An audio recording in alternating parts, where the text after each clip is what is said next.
ಹುಣ್ಣಿಮೆ ಶ್ವೇತವರ್ಣದಲ್ಲಿ ಕಾಣುವ ಚಂದಮಾಮ ಇಂದು ರಕ್ತದ ವರ್ಣದಲ್ಲಿ ಗೋಚರವಾದನು. ಈ ಮೂಲಕ ಅಪರೂಪದ ಖಗೋಳ ವಿದ್ಯಮಾನಕ್ಕೆ ಇಡೀ ಜಗತ್ತು ಸಾಕ್ಷಿಯಾಯಿತು.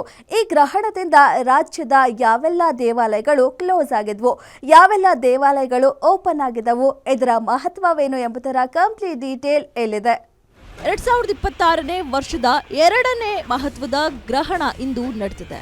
ಸೂರ್ಯ ಮತ್ತು ಚಂದ್ರರ ಸಮಾಗಮದಿಂದ ಸಂಭವಿಸಿದ ಈ ಚಂದ್ರಗ್ರಹಣದ ನಿಮಿತ್ತ ರಾಜ್ಯದ ಬಹುತೇಕ ದೇವಾಲಯಗಳಲ್ಲಿ ಮುಂಜಾನೆಯಿಂದಲೇ ವಿಶೇಷ ಪೂಜಾ ಕೈಂಕರ್ಯಗಳು ನಡೆದವು.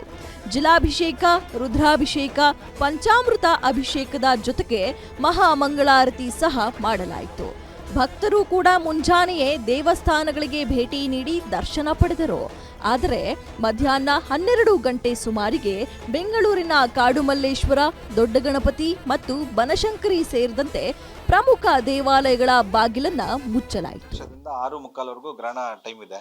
ನಮಗೆ ಕಾಣಿಸ್ಕೊಳೋದು ಬಂದ್ಬಿಟ್ಟು 6:20ಕ್ಕೆ ಇಲ್ಲಿ ಕಾಣಿಸೋದು ಬೆಂಗಳೂರಿಗೆ. 6:20 6:47 ಗ್ರಹಣ ಇದೆ. ಅದರಿಂದ ಬಂದ್ಬಿಟ್ಟು ಕ್ಲೋಸ್ ಮಾಡ್ತಾ ಇದೀವಿ, ಮುಚ್ತೀವಿ ಇಲ್ಲಿ ದೇವಸ್ಥಾನ. 7:07ವರೆಗೆ ಗ್ರಹಣ ಬಿಟ್ಟ ಮೇಲೆ 7 ಗಂಟೆಗೆ ಪೂಜೆ ಮಾಡಿ ತೆಗೆಯೋದಿಲ್ಲ.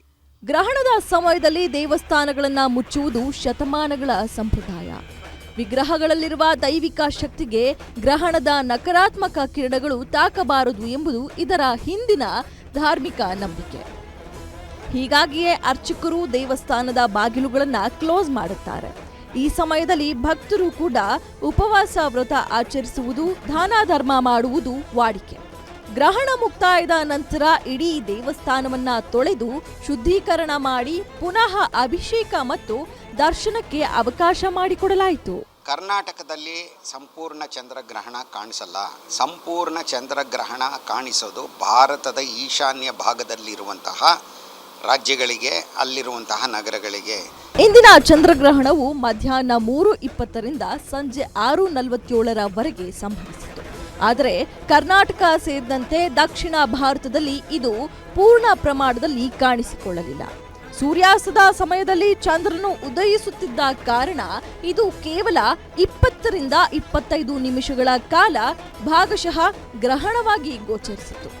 ಆದರೆ ಉತ್ತರ ಅಮೆರಿಕ, ಮೆಕ್ಸಿಕೋ ಮತ್ತು ಕ್ಯಾಲಿಫೋರ್ನಿಯಾ ದೇಶದಲ್ಲಿ ಸಂಪೂರ್ಣ ಚಂದ್ರಗ್ರಹಣದ ಅದ್ಭುತ ದೃಶ್ಯಗಳು ಕಂಡುಬಂದಿವೆ. ಇದರಲ್ಲಿ ವಿಜ್ಞಾನ ಮತ್ತು ಧರ್ಮ ಎರಡರ ದೃಷ್ಟಿಯಿಂದಲೂ ಇಂದಿನ ಚಂದ್ರಗ್ರಹಣ ಕುತೂಹಲ ಮೂಡಿಸಿತ್ತು.